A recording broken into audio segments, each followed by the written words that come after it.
O que Moisés encontrou no Monte Sinai? Foi Deus? Ou foi alguém? Ou alguma outra coisa? Deus é claramente uma entidade que não é desta terra. E, por definição, um extraterrestre. De onde é que ele vem? Nós precisamos reconhecer que quando os antigos estão falando de Deus, não há outro termo que nós possamos usar para descrever essas experiências, a não ser como extraterrestre. Nos textos antigos da Suméria, existem descrições de seres que desceram dos céus e que se chamavam Anunnakis. A palavra Anunnaki significa aqueles que vieram dos céus. Ela diz, literalmente, que esses seres desceram dos céus em veículos voadores. E nós encontramos descrições e também imagens dos Anunnakis. E podemos vê-los em estátuas e em gravações. E é mesmo muito interessante ver que esses seres parecem ser viajantes espaciais modernos com trajes estranhos. Alguns usam relógios de pulso, eles vestem botas e capacetes, mas, acima de tudo, asas. E sempre foram descritos ou retratados flutuando acima de todas as pessoas comuns. Então, a pergunta é, quem eram os Anunnakis? De acordo com a hipótese do astronauta antigo, eles eram viajantes espaciais que visitaram a Terra num passado remoto. Para mim, quando eu leio o Gênesis, é exatamente a ideia de uma visitação extraterrestre. Tenho certeza de que há um Deus, não há dúvida disso, que há um poder superior. Mas em algum ponto da história, extraterrestres vieram a este planeta, nos criaram, talvez até terraformaram o planeta para que fosse adaptável à vida. Quando lemos os mitos de criação pelo mundo, uma das coisas que encontramos em todas essas histórias é a ideia de que os deuses buscaram criar um ambiente estável na Terra. A história do Gênesis pode ser vista como um guia passo a passo da terraformação da Terra.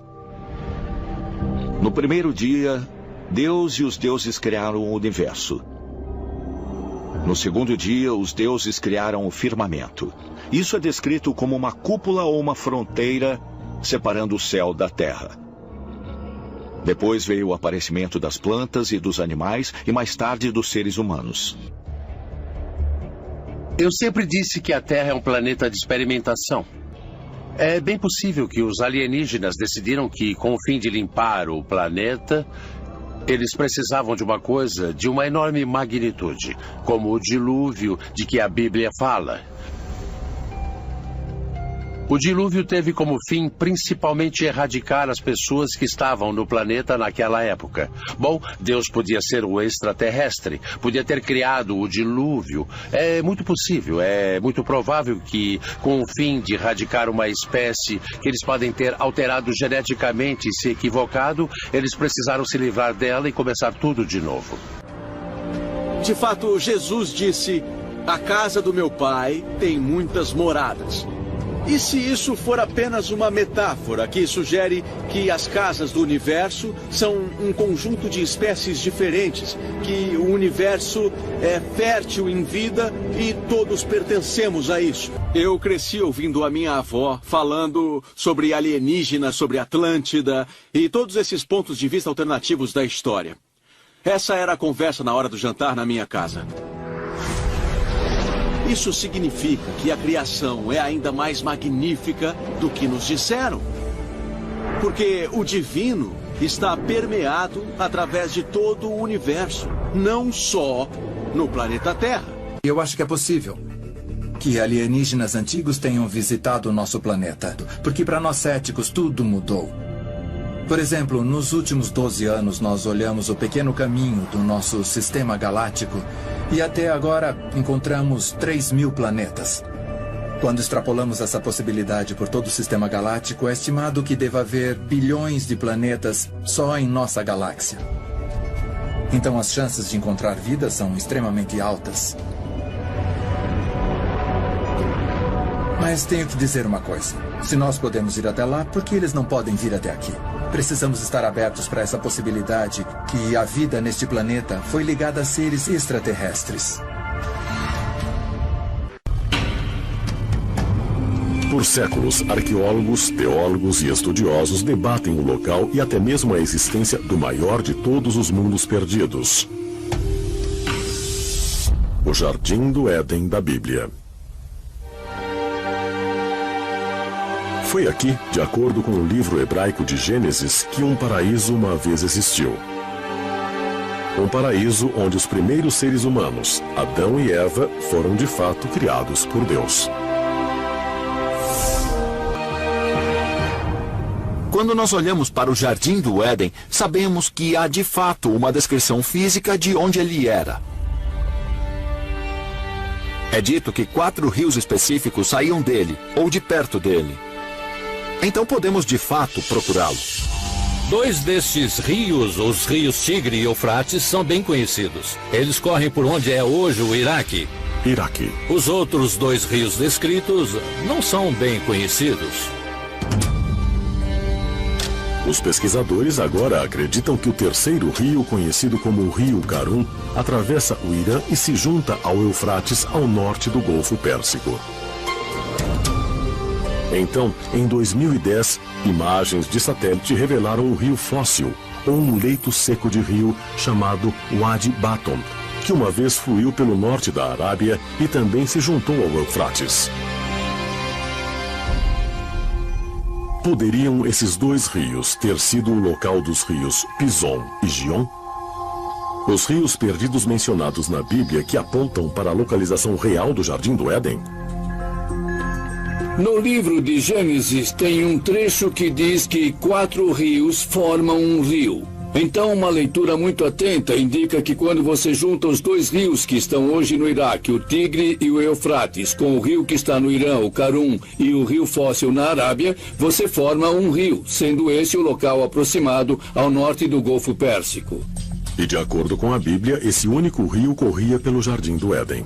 Então, com base em imagens do local e uma leitura atenta do texto hebraico, eu acho que a localização do Jardim do Éden está sob as águas do Golfo Pérsico e não em terra. Os cientistas acreditam que durante a última idade do gelo, as calotas polares tinham 3 quilômetros de altura. E o nível dos oceanos era 50 metros mais baixo do que é hoje. Estudos recentes sugerem que a área do Golfo Pérsico teria sido uma planície seca e fértil do tamanho da Inglaterra, oferecendo um refúgio ideal para alguns dos primeiros humanos fora da África, cerca de 75 mil anos antes. Mas como as calotas polares derreteram ao longo de milhares de anos, as águas do que agora o Oceano Índico inundaram a Terra e formaram o Golfo Pérsico. Durante esse longo período, houve pelo menos 3 episódios de inundações muito importantes, onde você veria uma subida de 9 a 12 metros do nível do mar, da noite para o dia. Será que uma grande inundação, talvez a descrita na história bíblica da Arca de Noé, foi mesmo a responsável pelo desaparecimento do chamado Jardim do Éden? Mas que a prova pode ser encontrada ao se estudar textos sumérios antigos. Mesopotâmia. A mais antiga civilização conhecida da Suméria é de 5.000 a.C. e seu primeiro assentamento no sul da Mesopotâmia foi chamado Eridu. Os sumérios antigos têm uma história maravilhosa. Eles acreditavam que viviam em uma área que era mais ao sul da Suméria da época. E nós sabemos disso porque eles disseram que saíram do mar. Escritos cuneiformes antigos que sobreviveram em tábuas de argila sugerem que os sumérios foram levados para Eridu por seu deus Enki. Os textos cuneiformes também descrevem uma raça alienígena chamada Anunnaki, que veio à Terra e criou o primeiro homem moderno.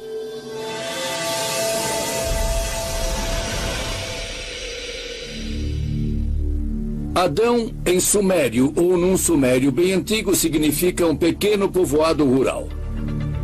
Eva, entretanto, não é em sumério. Eva é em árabe e nas línguas semitas significa aquela que dá à luz. A palavra Éden é uma palavra pré-suméria e significa plano. Os relatos sumérios podem se referir a um tempo mais antigo. E a uma planície fértil distante, agora perdida sob as águas do Golfo Pérsico. A pergunta é esta: o Jardim do Éden era algum tipo de laboratório onde certas coisas foram criadas por cientistas antigos da época? E se a humanidade foi criada em um Jardim do Éden, então é claro que quem estava criando isso não era um ser humano, era outra coisa. Então é possível que o Jardim do Éden estivesse localizado aqui no planeta Terra? Sim. Mas era uma localização geográfica específica? Não sei, não tenho certeza. Pessoalmente, eu estou mais inclinado à ideia de que o Jardim do Éden era algum tipo de ambiente fechado em algum lugar na natureza. Mas com certeza era algum tipo de laboratório, de onde se originou o homem moderno. É realmente possível que os primeiros seres humanos fossem criados por seres extraterrestres no que é referido na Bíblia como o Jardim do Éden? Se assim for, a prova existiu o tempo todo nas tábuas de pedra cuneiformes dos sumérios antigos? Para alguns, as respostas para essas perguntas podem estar na história da origem da primeira civilização da Terra.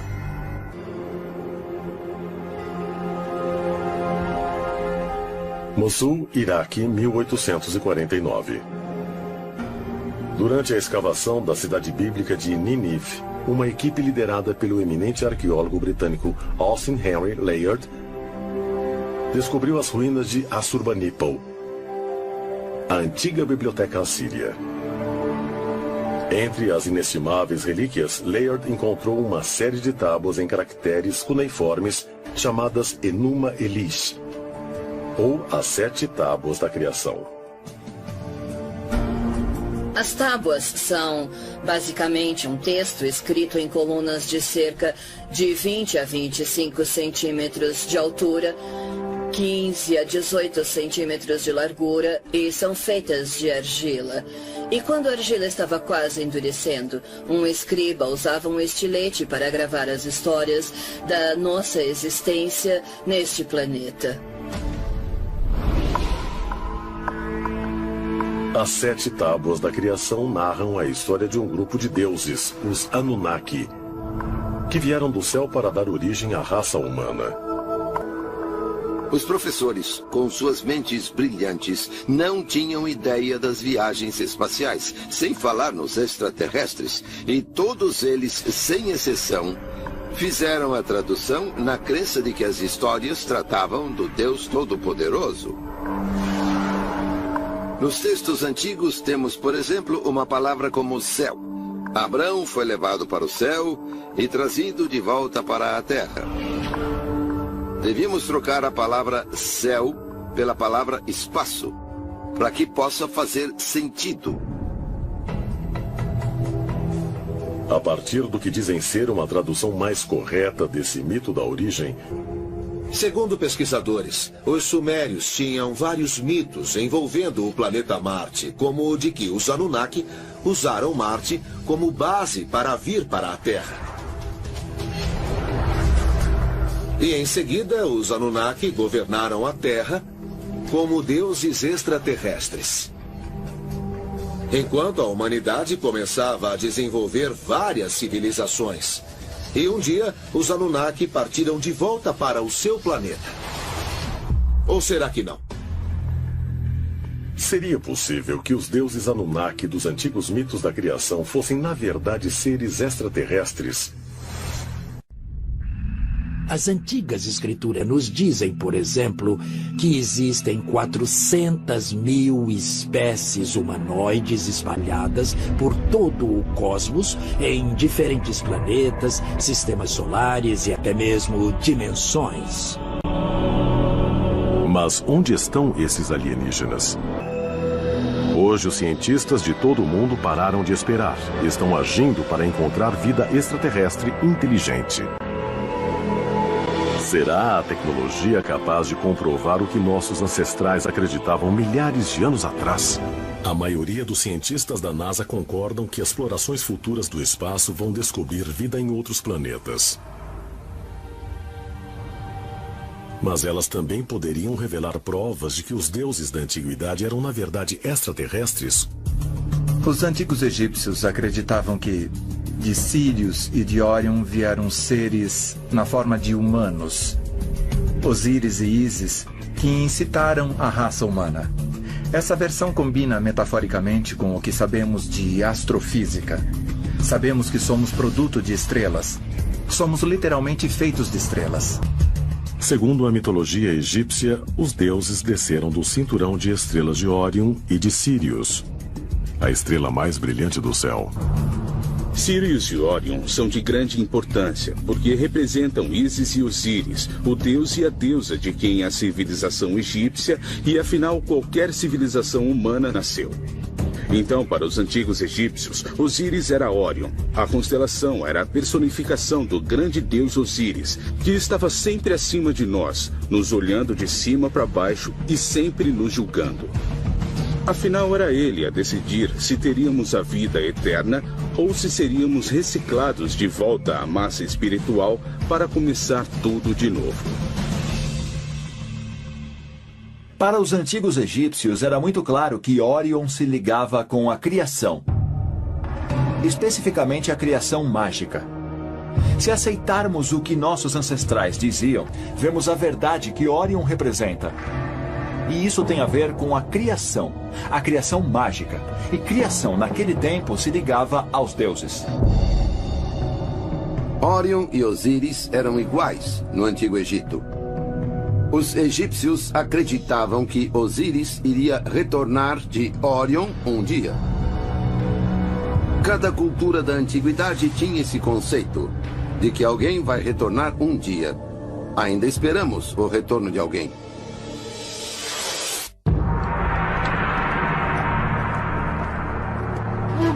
Norte do Iraque, 1849.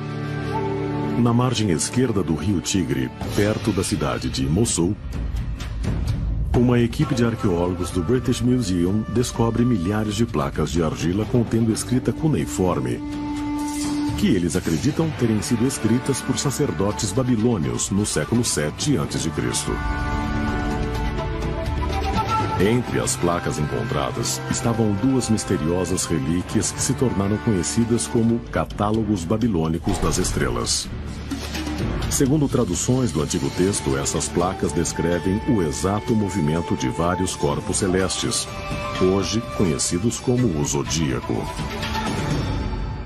Sabemos muito da história da Babilônia por causa dessas escavações e de terem também decifrado muitas das placas com textos cuneiformes.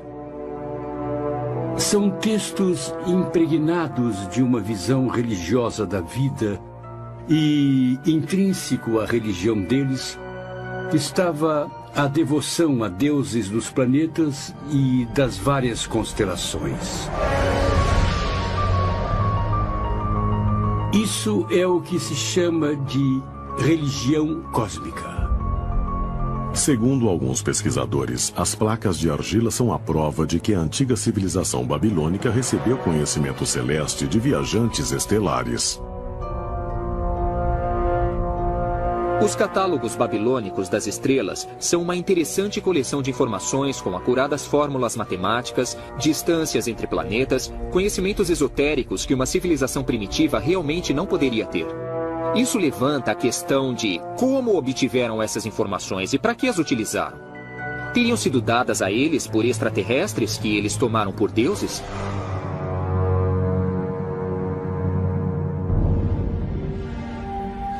Como em muitas culturas antigas, os babilônios descrevem Órion tanto como constelação quanto como ser supremo. Nos escritos deles, Órion é chamado de o leal pastor dos céus e o Deus-chefe de reinos celestes. Seriam esses registros mais uma prova que liga o homem a seres extraterrestres? Para os babilônios, a constelação de Órion era chamada Sipasi-Ana, que quer dizer pastor de Anu. Normalmente traduziríamos isso por pastor do céu, porque Anu era visto como Deus do céu. Se voltarmos ainda mais, vamos achar uma antiga representação de Órion em forma que mais parece um pássaro e com referência a ele como mensageiro. Será possível que o que temos aqui é uma descrição rudimentar de um tipo de dispositivo de comunicação interestelar? Estariam os católicos babilônicos potencialmente documentando uma antiga estação espacial extraterrestre orbitando a Terra, habitada por antigos alienígenas vindos de Órion?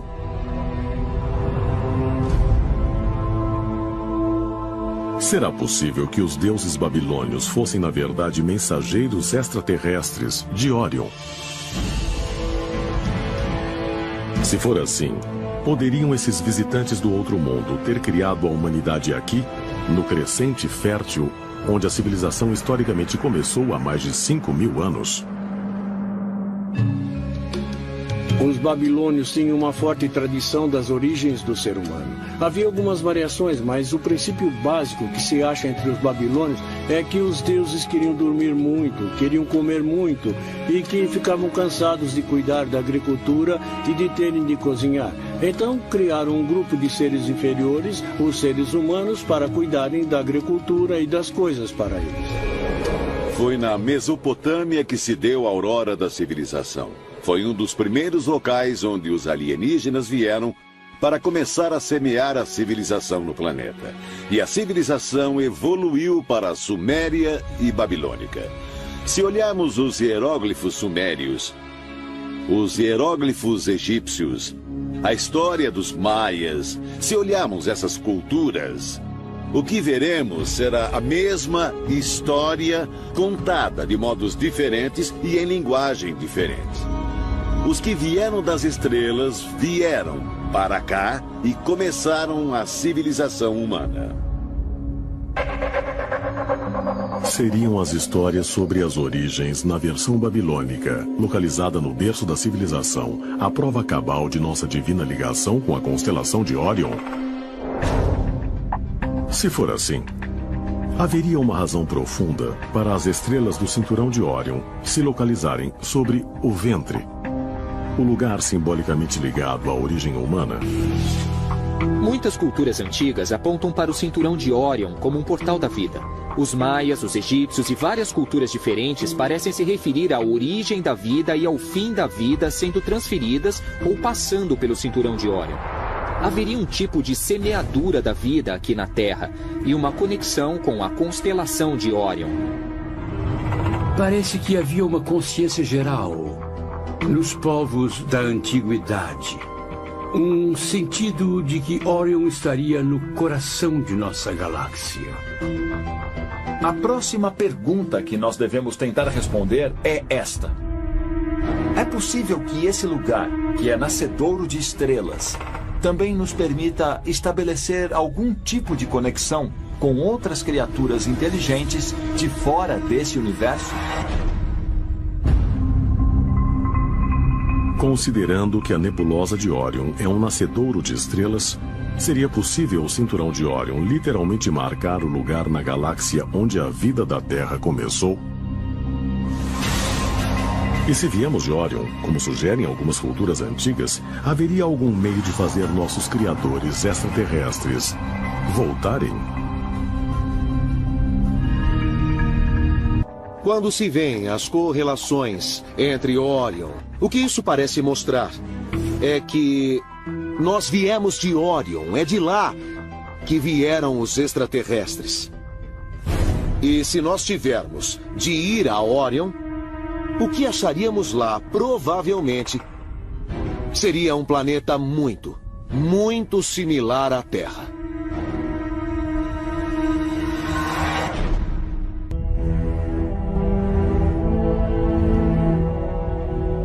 11 de janeiro de 2006. O telescópio espacial Hubble capturou imagens inéditas da nebulosa de Orion. Uma grande formação estelar a 1.500 anos-luz da Terra. A foto panorâmica revelou mais de 3.000 estrelas em vários estágios de vida e deu aos pesquisadores nova compreensão da formação de objetos celestes e sistemas planetários. Segundo teorizam modernos cientistas, é aí, nessa misteriosa nuvem de poeira e gás, que estrelas e planetas podem ter sido criados há bilhões de anos. Astrônomos se referem a ela como M42, nome não muito charmoso, mas como viveiro de estrelas, onde as estrelas nascem. Então essa parte de Orion está sendo muito estudada pelos astrônomos. É uma região de formação rápida de estrelas. Há estrelas jovens e provavelmente muitos planetas também jovens, formados por gás e poeira cósmica da nuvem que se transforma na nebulosa de Orion. Estrelas que nascem, obviamente mostram que certas coisas estão acontecendo no local a um nível que simplesmente nós não entendemos bem. Mesmo com a tecnologia de hoje, viajar a Orion levaria centenas de milhares de anos. Mas não haveria outro mecanismo mais profundo, talvez de fora deste mundo, que tornasse uma viagem dessas possível durante a vida? Nossos foguetes mais rápidos são muito lentos e insignificantes. Estamos falando sobre 1/100º da velocidade da luz, com sorte. Qualquer objeto que lançarmos para fora do sistema solar levará milhares de anos para chegar à estrela mais próxima. Acredite se quiser, mas com 4 bilhões e 600 milhões de anos, nosso sistema solar é um dos mais jovens no universo. Se houver civilizações em outras galáxias, será que são mais avançadas do que as da Terra? Será que estão à nossa frente na capacidade de viajar pelo espaço e pelo tempo?